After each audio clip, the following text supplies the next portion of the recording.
That's 1,200 pounds approximately of fireworks. This is my 4th year at Patriots Point, doing Patriots Point. We are what's called a hand light. We have several team members that will be lighting several different sizes. This is a 6-inch piece of product, 4-inch in diameter, and they'll go in the same way as a 6-inch. Right here is a 5-inch finale. Shoots off 5 rounds at a time. At the bottom you got a lift charge. And what happens is the lift charge ignites and pushes the product up into the air, and makes it an aerial.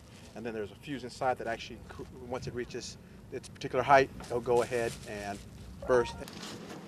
We work 12 hours for 20 minutes of fun, but it's worth it at the end when everybody is just clapping and excited the way the show went. I wish I would have waited to have kids. 17-year-old Ivana Blygen is pregnant with her 2nd child. I had one 2 years ago. I have a son. He's about to be 2 next month.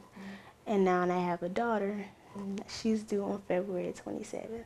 The former Stall High School student got pregnant at age 14, not long after she started having sex. Did anybody ever talk to you about birth control? My mom did. It kind of went in one ear and out the other. I knew about birth control. I knew about condoms, all that. So it wasn't like I didn't know. We just chose not to use it.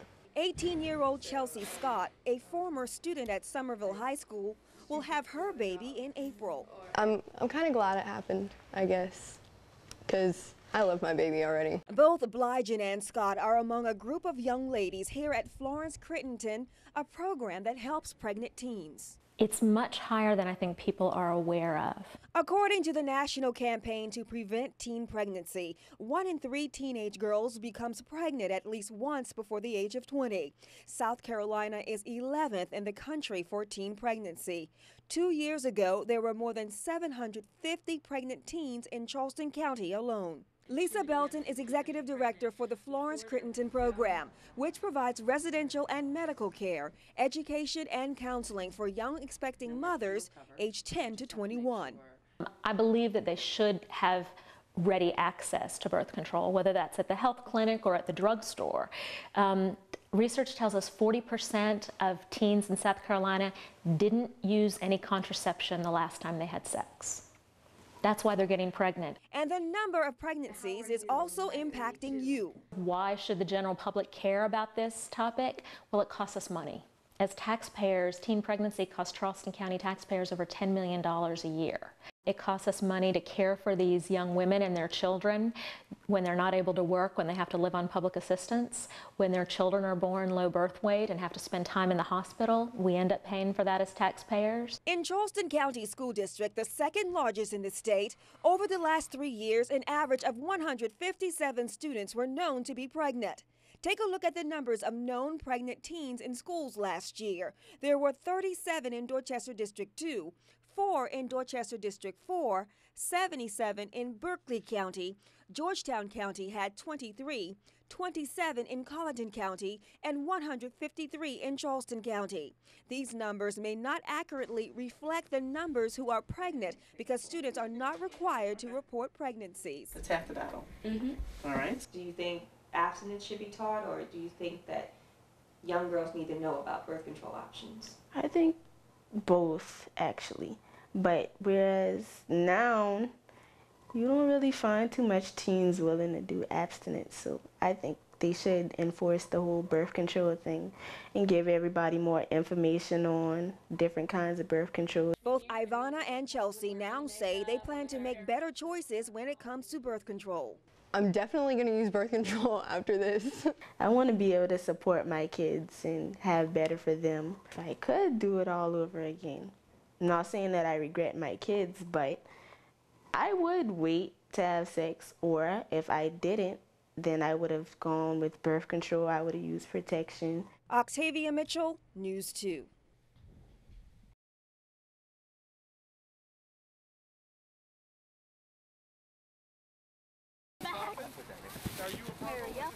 It takes 1 part turkey, 1 turkey, 1 part stuffing, add all the trimmings, Corn. and don't forget the love. Thank you, sweetie. To make it a joyous holiday for someone less fortunate. I don't want anybody to have to look their children in the eye on Thanksgiving Day and say, I couldn't provide you a meal today. These men and women putting together Thanksgiving meal boxes are not full-time charity workers. They're actually realtors whose office decided to join in Tony Robbins' Basket Brigade to help tackle the problem of hunger in our country. And the economic problems that we're having right now makes it even that much more important that those of us who can do. There are 4 Basket Brigade assembly stations in the Tri-County with hundreds of volunteers who tap thousands of friends, family members, and even clients to gather donations so they could buy this food and donate it to families in need. It was like everybody exploded into gear. The Charleston Basket Brigade partnered with Piggly Wiggly to provide the food, and communities and schools to find the families that will receive it. Each of these boxes full of food will feed about a family of 5. So that means about 600 people are going to share a Thanksgiving meal thanks to this group's work. Sadie Mong from Fort Johnson Middle School came with her friend Robin to learn a life lesson about serving others. I think it's a good way to spend time. It's not very hard and it helps them. And for the realtors, it's a hands-on way to give back to the community. I know for me it's great, it's fun. I like the behind-the-scenes stuff where we organize everything and, as you can see, set it all up and assemble it, and I think each of us have our own little pleasures that we derive from the process. But it's great.